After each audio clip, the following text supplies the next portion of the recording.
Okay, this is the new food guide. Yeah, I don't know if you've seen this before, but it's brand new. It's all stainless steel. It's patent pending. The way it goes on is like you see here. This will fit on any one of the food cutters that have pinholes on either side. See, it's got a pusher here and a stainless steel part here. Now, the way it works is simple.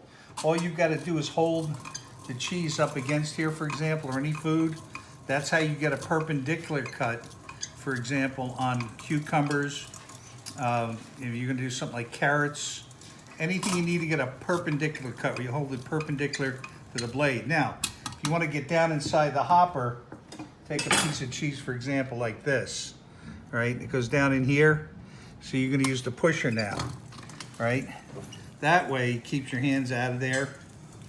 So you can use it two ways. The good thing about this, you can use this for mushrooms, onions, things of that nature, okay?